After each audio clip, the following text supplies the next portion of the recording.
interrupt our program to bring you this important message. Yo, it's Remember the Show. Slick with the flows, where the sparring can go. Who's gonna be on, man, you never will know. Guess you better tune in, cause we live from Chicago.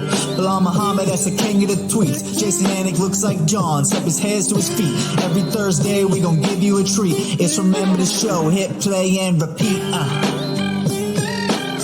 And retweet, and retweet, and retweet. And retweet, it's Remember the Show, hit play and repeat.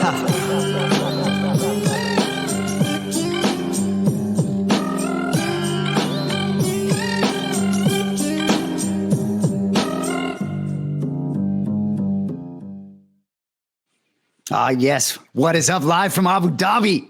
It is episode 77. Remember the Show.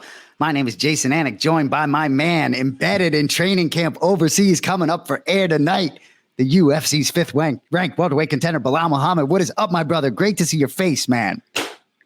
What's up, my brother, man? You know, that week off took a lot out of me. I was like, you know what? I miss these guys right now, man. I got to get back on American time. I'm glad that we're able to figure out a good time for both of us to hop on at the same time. Well, I love it. You look great. Couldn't have been happier to get that text this morning, seeing you're ready to go. So for those of you who don't know, Bully has been in Abu Dhabi for a couple weeks now, almost 2 full weeks. So, bro, talk to us. For those of, obviously everyone's seeing you on social media, but give me some juice, man. Tell us a little bit about what's been going on over there.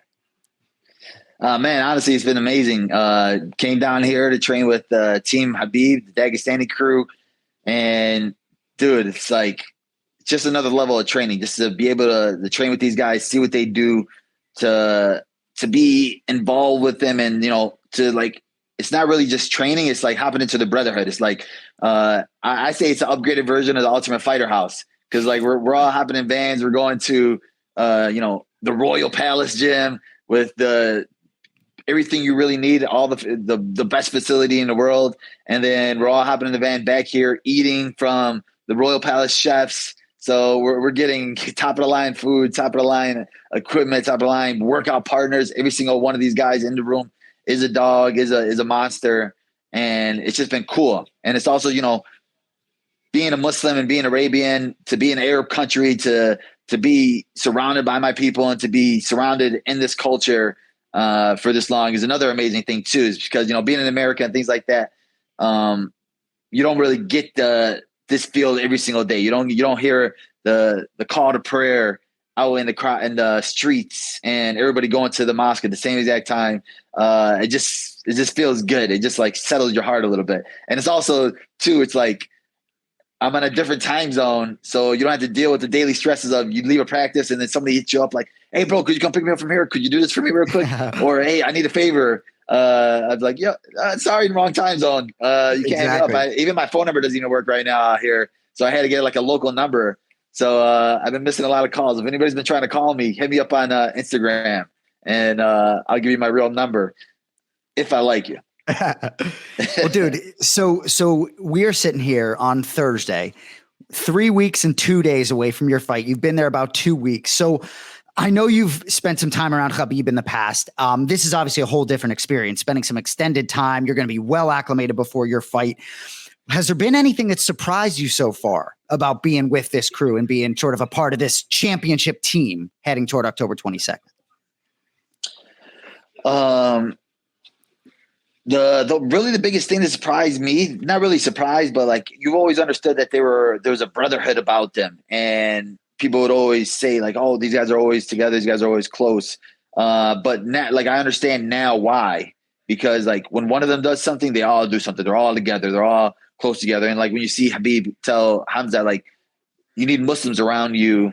And like, I don't even think he said it in a way to like come at him, or like people were coming at him about the skill or anything like that. I think it was just more so like I said, to have your religion embedded in you and to have the people around you hold you accountable for certain things. And that's what I love about these guys, because like we're eating every single meal together. We're all eating together, talking together. When we went to the beach today, all of us together, rode jet skis. So everything we're doing, it's together. And I think it just builds a different bond. And then you go to the gym and then you're out here trying to kill each other. But it's not the kill each other to try to hurt you or embarrass you. It's to kill you to make you better. Like there's nobody in this room that wants to see you lose. They all want to see you win. And, for them to open their arms to me and Coach Lou, it's just been cool. It's been amazing because, there's a language barrier, but we also see them trying to learn the language. We'll all be on Google Translate. One of them try to ask us questions about us. So it's cool to see, cool to experience. And, you always wonder, you see the other gyms where guys come from like Asia to visit gyms and you're like, oh, I wonder how it is there. So now it's cool to be like the outsider in this group and to have them like open their arms to us. Yeah, man. I love it. So you got your man, Lou Taylor, with you. He'll be in the corner. Who else will be behind you that night? Mike Valley is going to be coming down in a Good for week. Mikey. And then we're going to have the GOAT. Habib also has a third corner with us in this one. So, yeah, it's going to be – honestly, it's going to be amazing. It's going to be cool. It's like the perfect 1, 2, 3 punch. And, I don't think I could have a better group right there. So this was our first topic, obviously, Dub Bully. So my final question. So the hotel you're in right now, are you close to – are you where you're going to be? Is that a fighter hotel or is there going to be a move at some point? Oh, we're in Dubai right now. So we're going to we're in Dubai for the next 2 weeks. And then when it's fight week, we're going to go to Abu Dhabi. Abu Dhabi is probably like an hour away. Okay. So it's not that far, but like our training facility and everything is probably within 10 minutes from us. So we're actually at a pretty nice hotel right now. We're eating breakfast earlier today. Who do we see walking with his hoodie on? Tekashi 6ix9ine. And and then one of the Nelk boys. And Lou was like, was that dude? I was like, yeah, I think so. And then we literally saw like a video of him on Instagram getting like his chain snatched in Dubai. He got like in a fight at a club. And I was like, oh, okay, this is interesting. But we don't hang out with snitches, so we can't say what else. Well, dude, so before we get into our next topic, I mean, every time I see you, I feel like most of the time I see you, I'm saying, man, you look lean. Man, you look lean. So how's the weight? Obviously it's great, right? You look like you're in a perfect spot, 3 weeks out. Yeah. Like I said, everything's going well right now. Perfect. I think timing wise, weight wise, everything's on point. Now it's just basically sharpening up everything too. It's like every single one of these guys is a monster. They're smallest guys. Their grappling is like so good. So like now it's like, since I was so well with my weight before coming here, now it's like I don't have to worry about, oh man, I got to cut weight, I got to do this, I got to do that. Now it's like I'm still learning. Now I'm still sharpening too. Now I'm getting different things, different ideas from these guys, and it's not just about stressing out about weight, not eating, starving, not getting good training sessions in because I have to cut 50 pounds or something crazy like that. How did this come about? How did this all start? Your plan to go down there, how did it come about? Did you reach out to Khabib originally?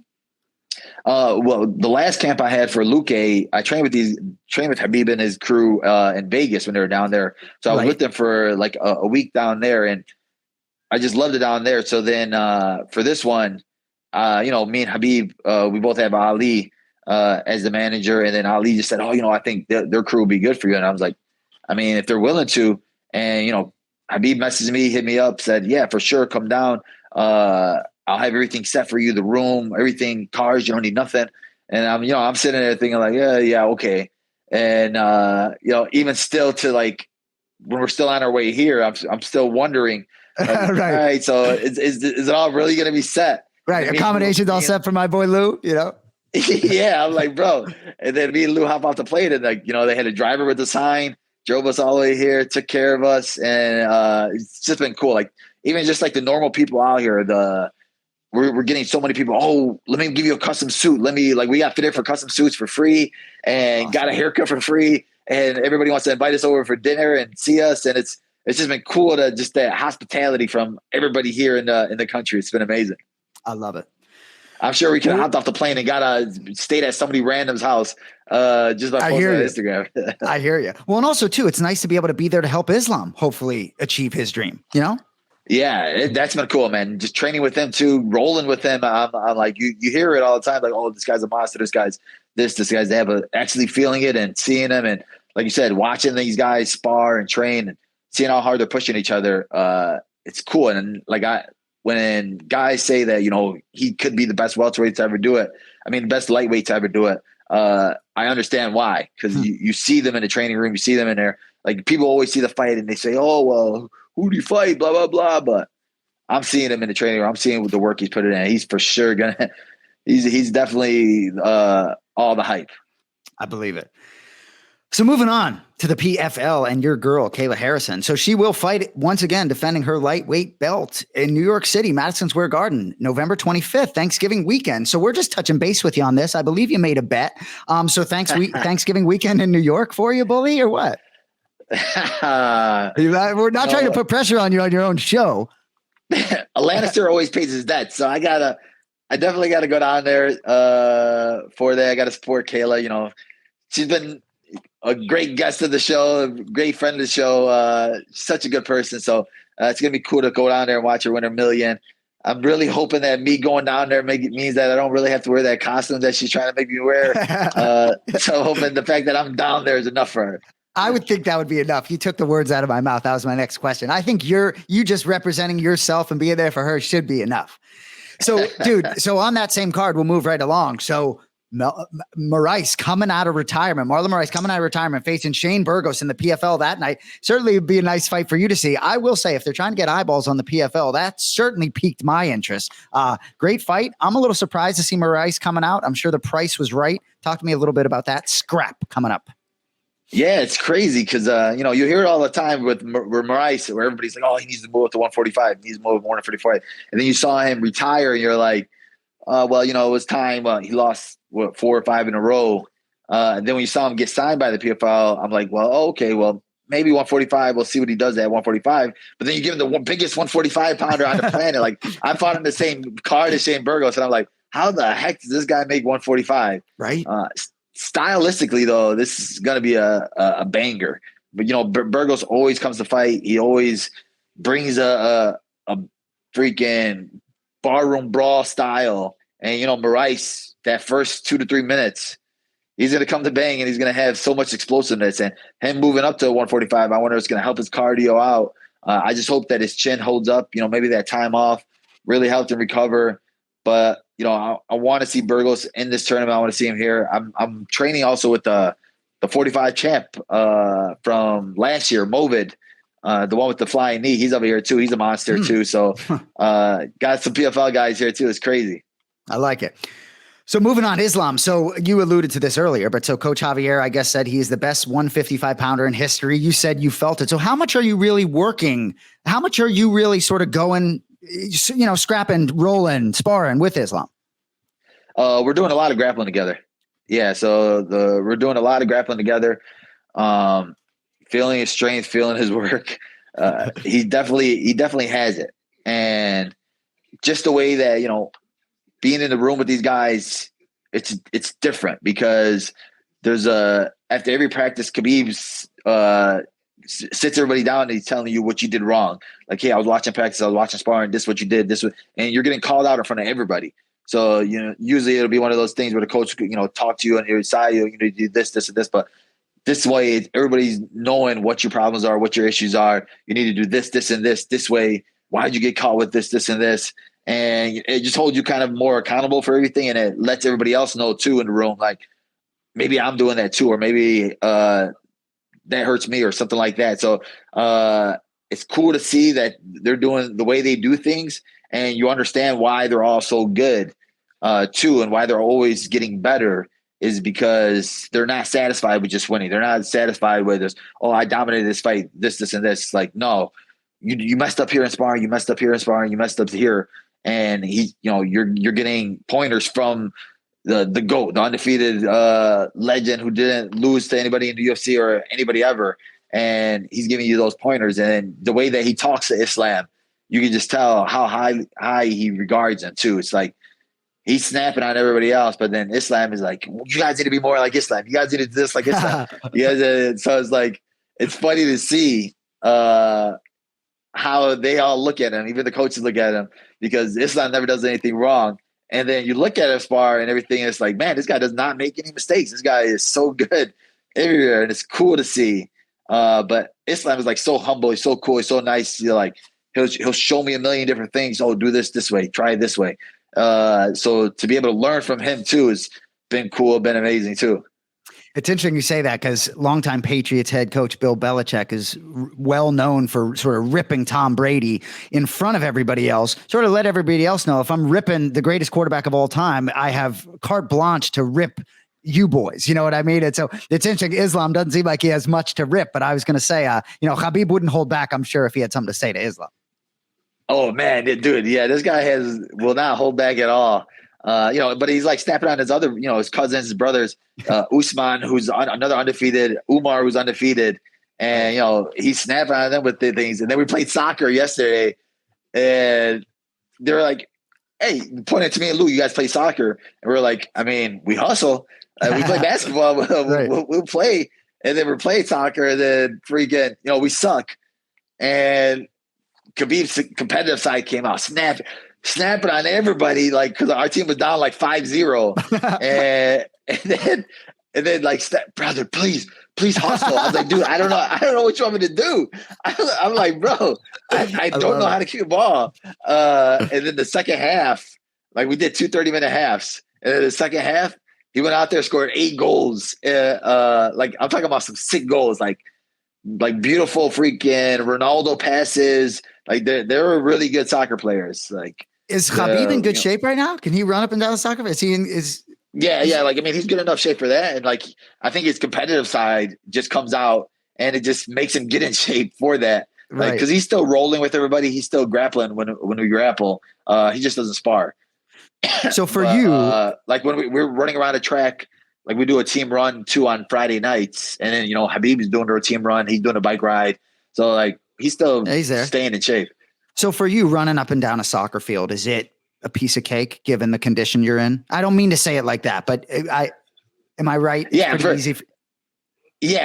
for me, I'm using it as like a workout. Yeah, like, well, I don't know how to play soccer, but I'm just gonna keep sprinting and try to play defense with everybody. And then, like they're kicking the ball from here and back to there and back to there, and then I was just like, all right, let me just go to get a workout out of it, and then Khabib just snapping, stay in your place. I was like, bro, all right. Hey, you see DC tweet out some bullshit about that basketball game? God. Come on, DC. Come on. I wish he comes out here. Dude, and I played Dagestani basketball for the first time out here. Dude, it's so cool. It was like I think it's different. Yeah, it's different. It's like rugby basketball. So like you shouldn't dribble the ball, but like we have 2 courts, 2 baskets by the wrestling mats. I'm sure they set it up that way. But yeah, like you're passing the ball to each other, you're running down, you're getting double legged, you're getting smashed before you get, so you don't get it inside the basket. But it's like they're very controlled. They're not injuring you in that whole process. And they have a bunch of really cool like warm up games that we do to get warmed up. Like interesting. You don't realize how competitive they are, but like they'll have random games come out and then it gets you warmed up and it's funner too. Like, and then also too, where like I say, like it builds that brotherhood and team camaraderie because we're all playing the same game and we're just having fun with each other. But there's a lot of cool games that you do and cool things that they do. And it's like, I'm going to bring those things back to my team in Chicago. I love it. Well, keep that fucking body safe. Excuse my language for 3 weeks now. You know how I feel about some of those extracurricular stuff with my boy, my prized asset. Anyway, so I want to get into the card UFC 280 a little bit. Who knows if we'll catch up with you before this card. And obviously card is stacked. So I just want to touch base on a couple fights. We obviously talked about Islam a little bit. I want to get your thoughts on the title, the Bantamweight title. But so the Islam Oliveira, obviously you have a dog in the fight. You're in Islam's camp. But how do you see that matchup playing out? I'm sure, Cody, I haven't even looked at the line, to be honest. I should have. But talk to me a little bit about that fight itself and how you sort of see that playing out. I'm a huge Oliveira fan too. I love Oliveira. I love the way that, he's changed his career, turned it all around. And the way that he comes to strike like fearlessly, because he's not afraid to get taken down. He'll sit there, throw jumping knees at you, spinning back kicks, everything at you, because if you take him down, that's where he's best at, is on the ground. But then when you see him on his feet, striking with some of the best strikers in the world, Justin Gaethje, Michael Chandler, he's not afraid to bang it out with these guys. I think that fearlessness is the X factor for him in a lot of his fights. And now we're seeing that, Justin Gaethje coming out talking about he's the hardest hitter I've ever felt. and I never felt anybody hit me as hard as him. But I think it's different with Islam. Islam has like the best defense in the UFC stats wise. Also, Islam's going to be the only guy that's not afraid to go to the ground with you. He's going to go offensively to take you down. And Oliveira is one of those guys too that he's not afraid to get taken down, and he allows guys to take him down, and he'll play off his back a little bit. But you don't want to play on your back with a guy like Islam. Islam's going to sit there, ground and pound you hard, and then he'll also could finish you with submission because his ground submissions are amazing too. So stylistically, when I'm looking at it like that, I see Oliveira honestly getting broken because of that. Because, he gets comfortable on his back, and we saw the last person to put him on his back and, stay on top of him was Paul Felder, and Paul Felder broke him with elbows. I know Michael Chandler dropped him and did some ground and pound on the floor, but that was with a punch. Chandler dropped him. He didn't go in there saying, let me shoot on Oliveira and take him down. No, he dropped him with a punch, did some ground and pound from right there. Didn't fully commit to it, I don't think. Didn't fully commit to the finish, and then got caught in the second round. Islam's going to go at you every single round, take you down, and commit to finishing you on the ground. So Islam is -170, so a slight favorite over the champ. In the bantamweight division, Aljamain Sterling, man, this guy is really impressive to me. So he's -165 favored over Dillashaw. I'm going to be shocked if Dillashaw takes this belt away from Aljo. How do you see that one going down? Yeah, I mean, I think they need to put more respect on Aljo's name. I think that a lot of people look at him like, oh, well, he's a fake champ, blah, blah, blah, before that last one. And even the last fight with Peter Yan, I rewatched it actually, and he definitely for sure won. There's still people that are out there saying that Yan got robbed, yada, yada, yada. But I thought Aljo won. He looked good. He dominated positions, and he had his back in dominant positions, and he almost finished him, I think, in one of those rounds. I think the earlier round, second round or first round. So the fact that he controlled a guy like Peter Yan, who I thought was going to be unbeatable, I thought he was going to be untouchable and nobody was going to mess with him. It showed you how good Aljo's grappling is. And his stand-up is honestly also awkward. It's an awkward style of stand-up, and it's very good too. It's not like he doesn't have anything on his feet. And for a guy like Dillashaw, who's been out a while, only came back one fight with Sandhagen, I honestly thought Sandhagen won that fight and made a couple of stupid mistakes himself, where he gave up a couple of positions that allowed Dillashaw to look good on the judges' scorecard. I thought that he really didn't look that great in his comeback fight, and then now he still took more time off with knee injury, so he's coming off of that too, coming back from there. And I just think that Aljo's going to be too much for him. Aljo, I think, is a lot bigger than him, and if Aljo gets him down in those positions, I think that Aljo will be able to control him. And even on the feet, I think Aljo will be able to keep the distance with his push kicks, side kicks. He got long arms, long jabs, long crosses. Dillashaw's old style of the footwork, sprinting, I don't think it's really going to work on Aljamain, because then he'll shoot underneath those. I think that, I really do think that Dillashaw's kind of past his time from, when he was champ, and just that time off, those injuries. I think that, he's not going to be the same. I agree. So before we get into this weekend's card, just on that UFC 280, I mean, you got our boy Beneil Dariush against Gamrot. That's a sick fight. Yan O'Malley. That card is stacked. Obviously, our focus most certainly is on Belal Muhammad versus Sean Brady. You could be sure. All right, so our great director, Cody Merrow, is going to join us. Let's get right into Bully's Picks.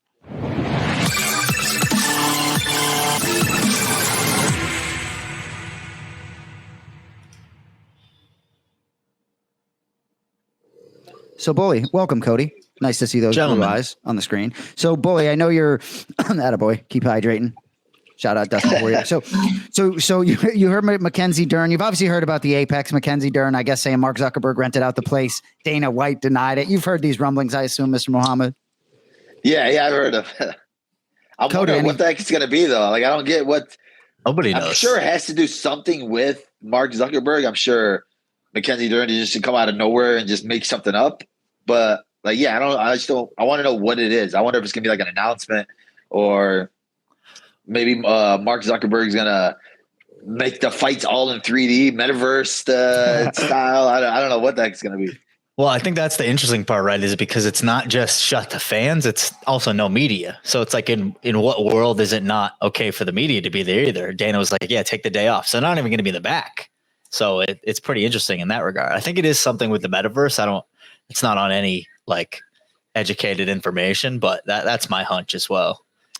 Giving the card a little interest, though. Not gonna lie, I'm certainly curious to see what's going on. Hey, if I'm global superstar Khabib Nurmagomedov, I'm like, hey Dana, how much did that cost? Because like I'll just rent it out for all my boys for the next time you're there. You know?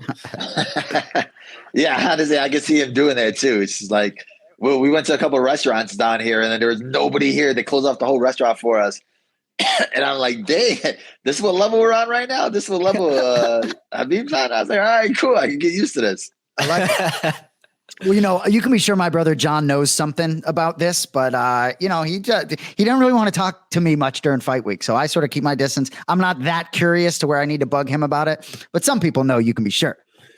So anyway, UFC Apex Saturday, October 1st, main card at 7 p.m. We always appreciate that on the East Coast. So my brother John and with Felder and Cruz, they haven't called fights together for a couple years now, so that should be fun. Anyway, we're going to pick two, but before we pick our two fights, your boy Brendan Allen. It's 1-2 straight. This would be a huge one, winning his third in a row against, what's his name? Christoph Jocko. So we don't necessarily have to pick it. Cody, before we get to Bully, give me your thoughts on this fight for our boy BA.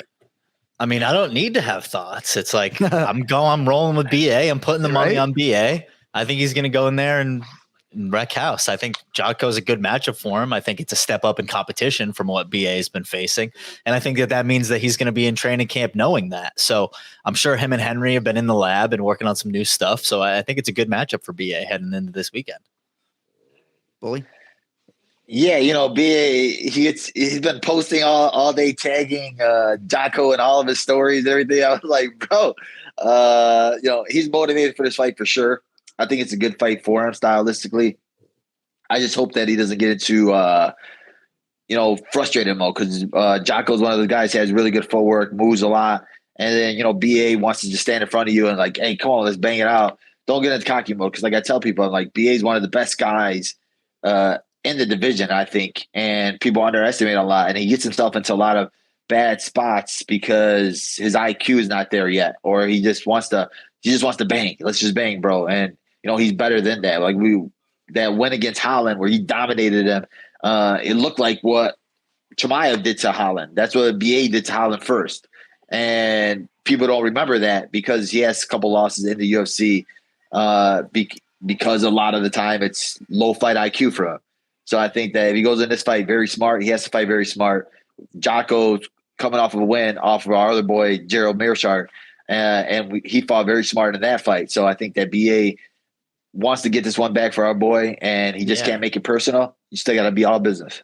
I agree about BA. A lot of times when he's poised, he's super tough to beat. And I felt like when he faced Punahele Soriano, he just respected that power so much that you got a really good mental fight out of Brendan Allen. And he really, I think his mindset is crucial because he's certainly got all the skills from what everyone says across the board. Yeah, exactly. For sure. Well, there's not many 26-year-olds either that have 24 fights pro. I mean, Christoph Jocko's got 7 years on him and only has 2 more fights or 3 more fights or something like that. So it's pretty interesting there that just the amount of fights that BA has had in his young career. And Christoph Jocko, I believe Christoph Jocko is a former Bellator champion, isn't he? Former something.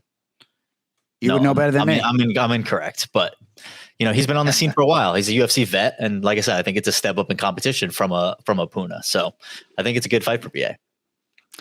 Yeah, Sean Brady going to get a step up in competition with my boy, feeling my boy in the fucking canvas. Anyway, co-main event in the welterweight division, Randy Brown, -315, Francisco Trinaldo, +260. So, Bully, Francisco Trinaldo is like a couple months younger than me, 44 years old. Unbelievable. But Randy Brown, man, won 5 of 6, only loss in there to Vicente Luque. And Bully, as you know, I mean, I think about your last fight and your crispy boxing, for example. Fighters can evolve and elevate. Randy Brown, to me, is an evolving fighter. I love him in this spot. He's certainly a heavy favorite, but I think he's getting better and better. He is not ranked in this division yet either. The depth of talent in the UFC in some of these divisions, just bananas. Anyway, who do you like? Randy Brown, Francisco Trinaldo, Belal, start us off. Yeah, I think Randy Brown's getting better every single fight, and he's coming out with new tools, new sharpness, and I think just a new comfortability in the cage. We saw him his last fight against Chaos, just that head movement, dropping his hands against a guy like Chaos Williams, who has so much power and can drop you with anything, one punch. And, Randy was standing there with his hand down in front of them, putting him down. Got rocked a couple times, but then adjusted, came back, looked really good. And, I think that, with his length and his size, he's going to be an issue. Trinaldo is one of those guys, coming up from 55. He's still one of the smaller welterweights, but he's still got that old man strength, and he always figures out a way to win a fight. He has just a difficult style, and he just comes out there throwing bombs at you, grabs a hold of you, and tries to use his dad strength on you. But I think that Randy Brown's going to be able to stay on the outside a little bit, use his footwork, pick him apart from the outside. And I like Randy here. I think that Randy's going to this is a big name, big win for him, big veteran win, big veteran name for him to look good this weekend. Bone. Well, so I said it in the pre-show to Jay that for years I've just been betting against Trinaldo because he's so old. I'm like, at some point the age is going to show. He's going to Sam Alvey himself into like a streak here. But Massaranduba has never had back-to-back losses in his entire career. Isn't that insane? His career started in 2006. That's crazy. He's never had back-to-back losses. Now, granted, he's coming off of a win, and every single time he's faced somebody who has the height and the reach advantage, he's lost. James Vick, he had a loss to. Michael Chiesi had a loss to. Granted, it was down at 155. But I think every time he goes in there without tools, he kind of ends up on the losing side. Muslim Salikov, he ended up having a pretty good fight with, but, once again, that was a L. Dwight Grant, Danny Roberts, those are 2 wins, but not with the amount of size I think that a Randy Brown is coming in there with. Randy Brown, very long, very accurate, very strong striker. I think being in the 25-foot cage actually does him a little bit of a disservice, but I could see this going to a definite decision. So if you wanted to bring down that Randy Brown number -315, it's probably like, I don't know, maybe like a -150 for a decision. So that's where I would go. I like it. Main event of the evening.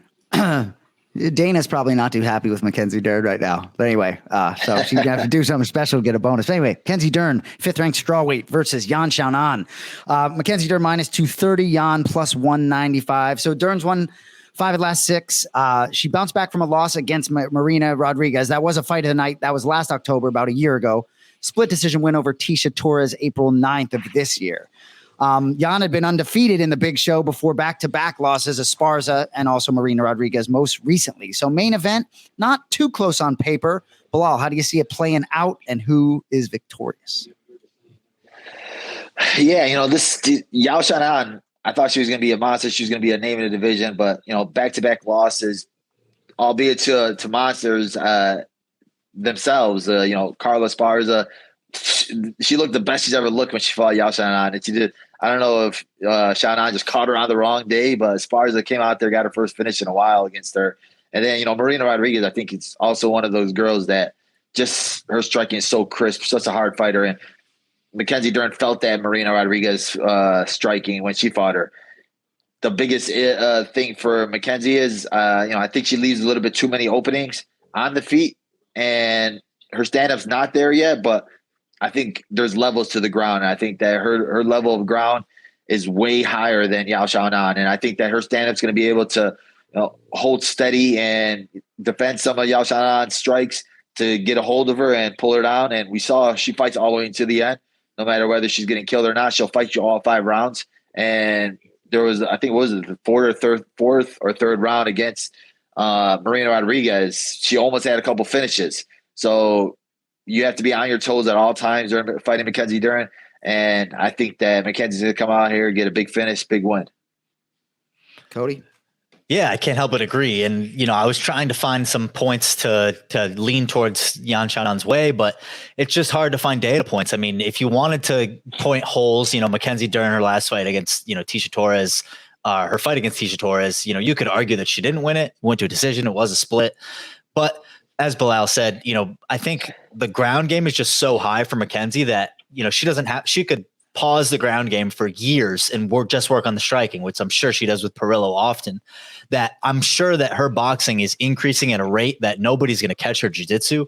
And so all she has to do is be passable with the boxing. I think in a 25-foot cage, I would give Yan kind of the stand-up advantage, but it's over 25 minutes. So you're telling me that she's going to stay upright against Mackenzie Dern for 25 minutes? I don't see that being the case. When she lost against Carla, she was caught in the crucifix. I don't think Carla's top game is as even close to Mackenzie Dern's. She couldn't get out of a crucifix against Carla Esparza.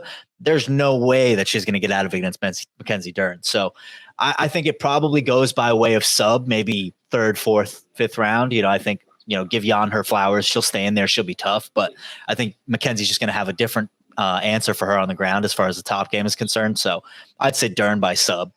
Yeah, and Dern's striking has gotten – it looks better every time out. I'm not saying it's great, but it definitely looks better. I think her BJJ is so good that you sleep on her striking, and then that's when it's going to sneak up on you. You could have if you're looking at a 1 to 10 scale, your striking could be at a 4, but if no one's looking out for it, it's a 6 or a 7.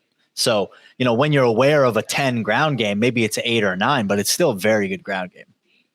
Yeah, working with one coach, like you said, Perillo, like there's such a small team. So he sees all your holes, all your deficiencies, and he's working all those after every single fight. And that's why sometimes I like it being a smaller team, because, that coach sees everything from the last 3 or 4 fights, and all the focus is on you. All the focus is on making you better in those spots. Like you said, she could sit there and not do jiu-jitsu for a full year and do nothing but boxing with Perillo, and she could definitely be a champion off of that.